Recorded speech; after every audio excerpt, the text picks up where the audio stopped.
Long, long ago, before Draymond Green ever called KD from a parking lot, one of the greatest lineups that ever took place on the basketball court emerged out of nowhere. They became the new world order in the NBA and challenged the then undisputed king of basketball, LeBron James, the chosen one. The end result was LeBron needed IV treatment due to the unrelenting ferociousness of this death lineup. And after a half-decade of conquering the NBA, this death squad disappeared as fast as it came. Now, 2 years later, deep in the horizon, slowly but surely, another death lineup is coming. What does this mean for the rest of the NBA? A new death lineup is forming in the Bay Area with the Golden State Warriors, and in 2022, this squad will dominate the league and bring the Larry O'Brien Trophy home sweet home. First off, let's go over who will star in this lineup. This one is a no-brainer. Steph Curry is just coming off a season that mirrored his unanimous MVP season. He may not have won the championship, but he put the league on notice and reminded them just who he is. He capped off the year by winning his second scoring title. But let me assure you, he is only getting started. So Steph will be at the 1. Curry's got time to work here with 2:20, and there's a foul before that one in. And who will play the 2 is pretty obvious. I know the fans in the Chase Center will explode once this guy takes the floor. I'm talking about the other Splash brother, the beast of the Bay, Klay Thompson. Klay's not only hungry for missing out on the last 2 seasons, but he's inspired as well by his friend Kevin Durant. Despite KD's fallout with the Warriors and leaving the team, he's still close with the Splash Brothers and has given first-hand experience on how to overcome this devastating adversity that Klay is facing. Thank you, Durant.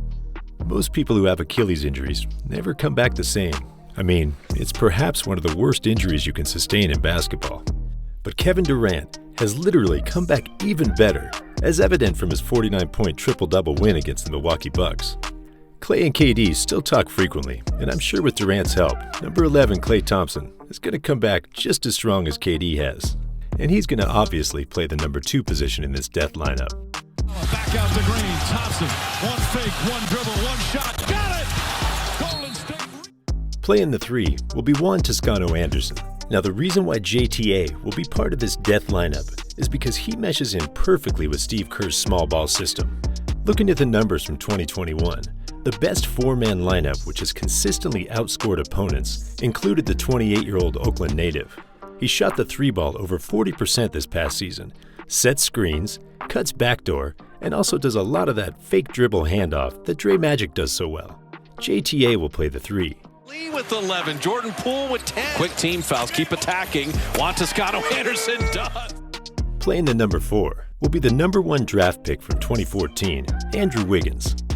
Standing at 6'7", Wiggins will be a bit undersized at this position, but it's positionless basketball anyway. Wiggins can guard well, just like Andre Iguodala did back in the day. Wiggins just finished his best shooting year ever in his career, and he's just entering his prime. Isn't that nuts? I feel like Wiggins is 30 for some reason, but he's only entering his prime, and that's gotta be exciting for Warriors fans around the world. I expect him to be even better this season, and we all know he will. Wiggins will play the 4. One-on-one mismatch, they win boxes and elbows defensively as here Wiggins. Playing the 5 is a no-brainer. Draymond Green, Dre Magic, the man whose emotions run hotter than active volcanoes.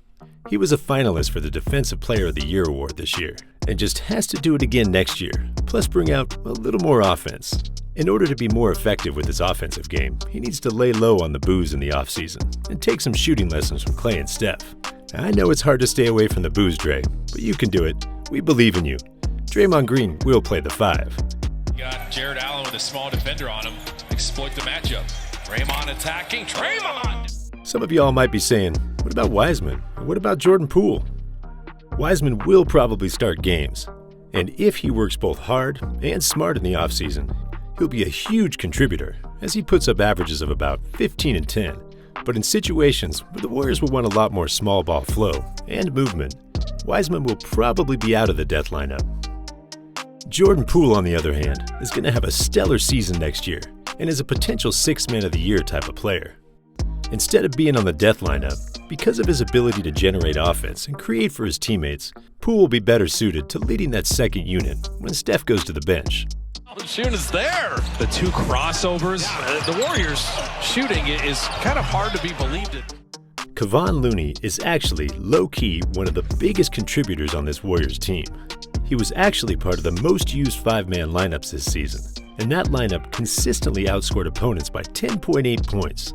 If he could only shoot better from the outside, he'd have a great chance of joining that death lineup. But instead, he'll play a key role coming off the bench. This five-man death lineup will be deadly in closeout situations because it'll be both an offensive juggernaut and defensively stout. They're going to be top 5 in both offense and defense. Steph Curry just won the scoring title, and I'm sure he'll be coming out with even more fire. You can't double-team him as much in 2022 because they'll just swing the ball over to Klay Thompson. And just like Steph, he's a guy you don't want to get hot. Cousins ran out on him. 5 for 5, including 3 threes. Oh, that's a deep one. He shot for the Andrew Wiggins and JTA also both shot the three ball around 40%. And if Draymond can shoot from the perimeter, like how he did in 2016, then yeah, you're right, it is game over. On the defensive end, they'll have 2 all-NBA defensive players in Klay and Draymond. Andrew Wiggins, although he didn't make any all-defensive teams, is hands down one of the best perimeter defenders in the league. He's capable of locking down players like Kawhi Leonard, Bradley Beal, and even King James. Defensively, and Golden State, the 5th-rated defense in the NBA this year. Oh, and Wiggins with the block of James. What a deadly lineup. But what's going to complement this death lineup so well is the bench. If Jordan Poole can become the 6th man of the year and channel his inner Jordan Clarkson, there is going to be a non-stop flow of scoring for the Warriors. And by the way, did you all hear about the addition of Dejan Milojevic? The name sounds like a European all-star shooter, like the 2 Bogdanoviches of the league. But he's actually a player development coach. He used to be a Serbian center, just a rugged, undersized 5 who was known for his exceptional footwork skills. He's the one responsible for developing and coaching the 2021 MVP Nikola Jokic before the Joker came over to the United States. And now he's going to be in the Bay Area, and his next disciple is none other than James Wiseman. When Milojevic meets Wiseman, he's going to say to him, I'm looking forward to completing your training. James Wiseman is going to have the summer of his life, being trained by someone who trained an MVP. Plus, if you haven't heard, he's going to have a few lessons from the original big ticket, Kevin Garnett. While James Wiseman won't be on the death lineup, he's going to spell out death for opposing defenders, and he is going to be huge for the Warriors.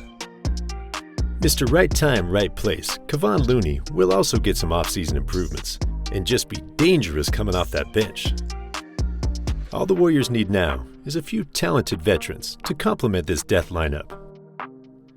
I'm looking at vets like Rudy Gay and Dwayne Dedmon, who can come in and play solid minutes. And then to them, I say, you do not yet realize your importance. You have only begun to discover your power. For 2022, the Warriors are going to have a death lineup, a strong bench, and veterans that can provide solid minutes when the Big Three are resting.